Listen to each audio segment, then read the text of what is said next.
نستعينه ونستغفره ونؤمن به ونتوكل عليه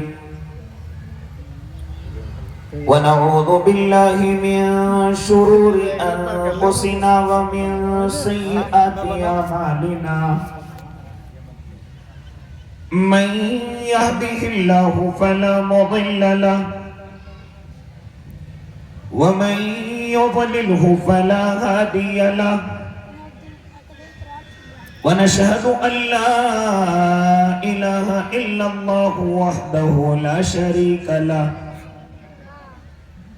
ونشهد أن سيدنا وحبيبنا وشفيعنا وسندنا ومولانا محمد أرسله بالحق بشيرا ونذيرا وداعيا إلى الله بإذنه وسراجا منيرا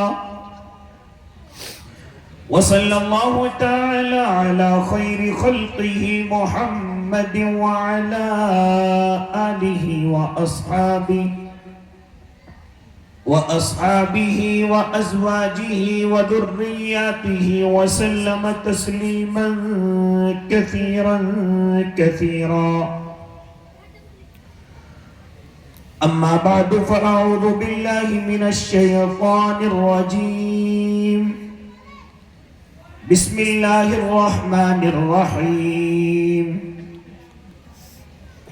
ولله على الناس حج البيت من استطاع إليه سبيلا. صدق الله العظيم وصدق رسوله النبي الكريم ونحن على ذلك من الشاهدين والشاكرين والحمد لله رب العالمين.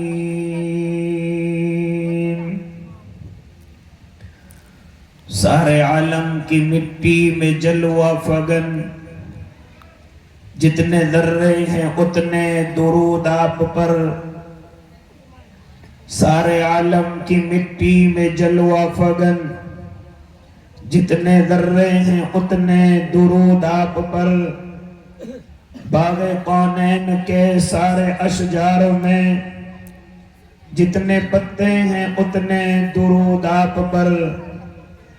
چشم انسان سے اشکوں میں ٹپکے ہوئے جتنے قطرے ہیں اتنے درود آپ پر. ساری تقریر و تحریر انسان میں رب کونین کے سارے قرآن میں ساری تقریر و تحریر انسان میں رب کونین کے سارے قرآن میں جس قدر لفظ ہیں جس قدر حرف ہیں جتنے نقطے ہیں اتنے درود آپ پر. میرے کہنے کا مطلب ہے اللہ کے جتنے جلوے ہیں اتنے درود آپ پر. اللہم صلی علی سیدنا محمد وعلی آل سیدنا محمد وبارک وسلم.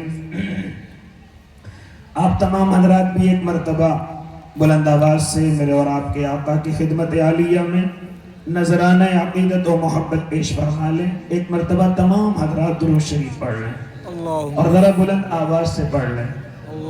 اللہم صلی علی سیدنا محمد وعلی آل سیدنا محمد وبارک وسلم. باوقار علماء کرام، معزز سامعین اعظام، عزیز دینی بھائیوں، بزرگوں، نوجوانوں اور معصوم بچوں، پردوں میں سماعت فرمانے والی پاکیزہ اسلامی مائیں اور بہنوں، حضرت اقدس حضرت مولانا محمد عمر صاحب دامت برکاتہم العالیہ کے اس گلشن میں اور آپ کی محبتوں کے ذریعے پھر ایک مرتبہ حاضری کا شرف مل رہا ہے. مختصر سے وقت کے لیے حاضر ہوا. دعا کریں اللہ صحیح کہنے کی اور ہم سب کو اس پر عمل کرنے کی توفیق عنایت فرمائے. ناظم جلسہ حضرت مولانا نوشاد صاحب، آپ کے امام محترم حضرت مولانا معراج صاحب، دیگر اکابرین امت یہاں تشریف فرما ہیں. انشاءاللہ وقت متعینہ پر جو وقت حضرت مولانا عمر صاحب کی طرف سے ملا، وقت متعینہ پر انشاءاللہ اپنی بات کو مکمل کروں گا۔ اللہ ہم سب کو عمل کی توفیق دے۔ میرے بھائی، میں اور آپ یہ بخوبی جانتے ہیں کہ جب سے میں نے اور آپ نے اسلام قبول کیا، یا اسی طریقے سے اس زمین پر جو بھی اللہ کے دین کو قبول کرتا ہے، اسلام کو قبول کرتا ہے، اس اسلام کے کچھ ارکان ہیں، ان ارکانوں کو ماننا اور اسی طریقے سے ان کے مطابق اپنی زندگی کو گزارنا، یہ تمام اسلام والوں کے لیے ضروری ہے۔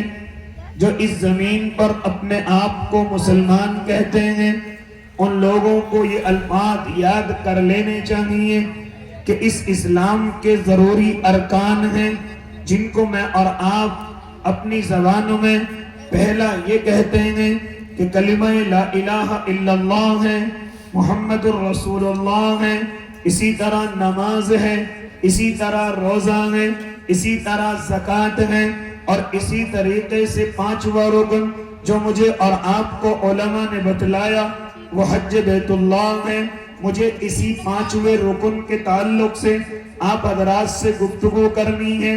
اسی کے تعلق سے میں نے قرآن مقدس کی آیت کریمہ تلاوت کی ہے۔ آج اللہ کے نیک بندوں، اس پانچویں رکن کے تعلق سے آپ سے گفتگو ہو جائے تاکہ اللہ آپ کو بھی عمل کی توفیق دے دے، مجھے بھی عمل کی توفیق دے دے۔ یہ پانچواں رکن کیا ہے؟ آپ اس سے پہلے کی گفتگو سمجھیے۔ میرے اللہ نے عبادتیں کئی طریقے کی بنائی ہیں۔ میرا اللہ اپنے بندوں سے زبان کی عبادت بھی چاہتا ہے، بدن کی عبادت بھی چاہتا ہے، اور جو اس نے اپنے بندے کو رزق دے رکھا ہے، اس رزق میں سے جب وہ اللہ کے نام خرچ کرتا ہے تو میرا اللہ اس عبادت کو بھی چاہتا ہے۔ تو اللہ نے تین عبادتیں اپنے بندوں کے ذمے لگائی ہیں۔ کبھی بندہ اپنی زبان سے رب کو یاد کرتا ہے اور رب کو راضی کرتا ہے، کبھی بندہ اپنے بدن کے ذریعے سے اپنے رب کو راضی کرتا ہے، اور کبھی میرا اللہ کا یہ بندہ اپنے دیے ہوئے رزق میں سے جو اللہ نے اس کو دیا ہے، جو اس نے اپنی محنت سے کمایا ہے، اس میں سے اللہ کے نام کا نکالتا ہے، اس وجہ سے کہ میرا اللہ مجھ سے راضی ہو جائے۔